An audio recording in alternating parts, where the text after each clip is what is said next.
Most fitness influencers are giving you incomplete fat loss advice. They'll tell you just eat in a calorie deficit, lift weights, and be consistent. That sounds simple because for them, it was simple. But here's the problem. Research shows that the very people who succeed on weight loss diets are not representative of the average dieter, and the predictors of long-term success are rarely even talked about. If you're new here, my name's Adam, I'm a performance nutritionist, and I've helped over 200 men lose fat and keep it off. And like you, I'm sick of most of the advice out there and want to give you what you need to lose fat and keep it off. There's a study I keep coming back to because I see it play out in practice. This is where researchers looked at adherence across 5 different restrictive diets: vegan, vegetarian, paleo, gluten-free, and the standard weight loss diets. The weight loss group had the lowest adherence of all 5. And you might think, yeah, of course they do.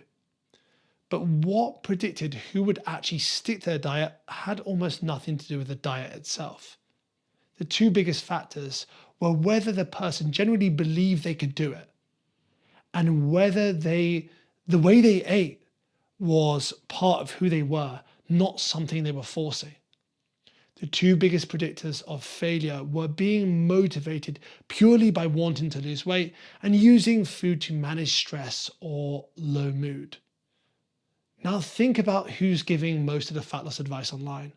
These are often people who are young and from a young age built their identity around training and eating well. Their social circle does the same. Their environment makes it easy.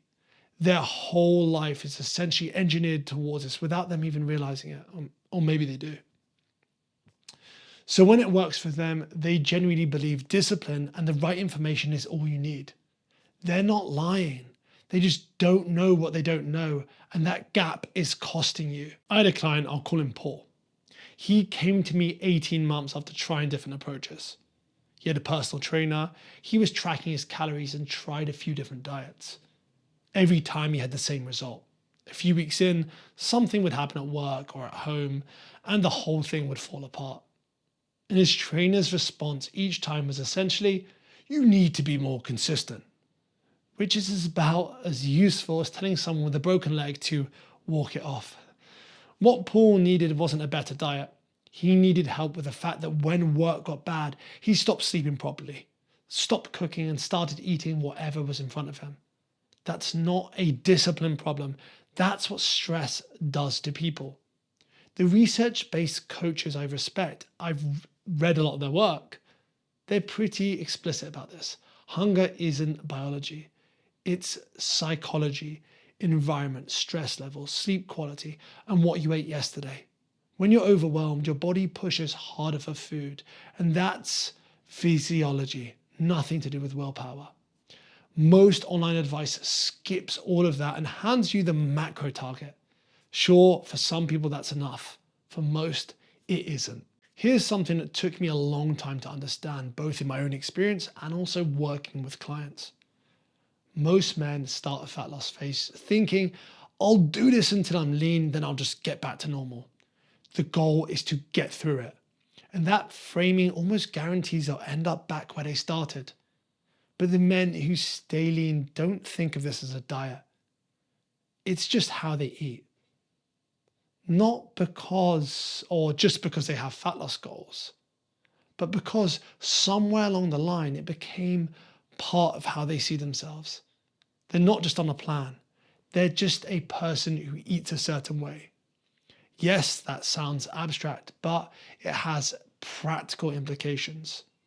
If you start from, I'm doing this temporary, every difficult moment, a bad week, a work trip, a family thing, becomes a reason to pause. And those pauses add up. And the shift isn't about motivation.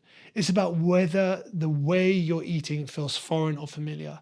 And that takes time and repetition, not just information. This is the one that frustrates me the most because it's so obvious once you see it, but almost no one talks about it. You know that influencer doing, what I eat in a day, has a kitchen stocked for meal prep, a schedule that bends around training, and a social life where this stuff is completely normal. I've seen people bring Tupperwares out to events. Nobody in his or her social circle is pressuring them to eat badly or drink more. And choosing grilled chicken or, some other option at a social event isn't some act of resistance. It's just a normal day.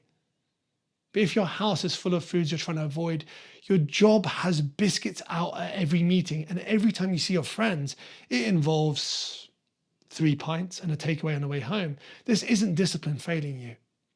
You're failing because your environment is working against you at every point.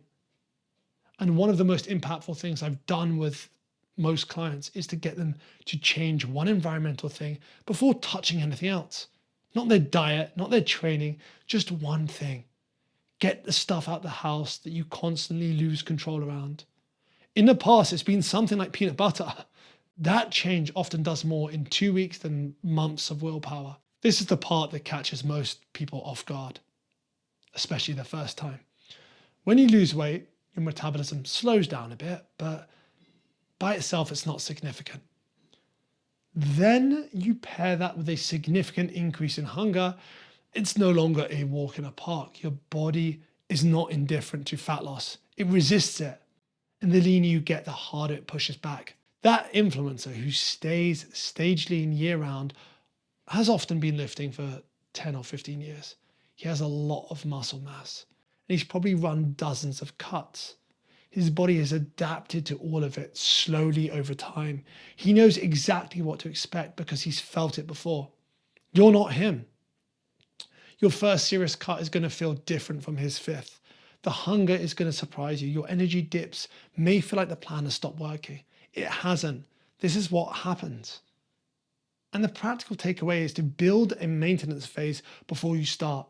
Understand that you will get to your goal and you will spend some time at maintenance. It's a new phase. Not as exciting, but still a new phase.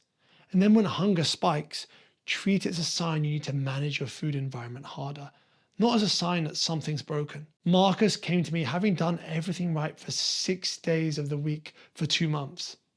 Then something went wrong at home.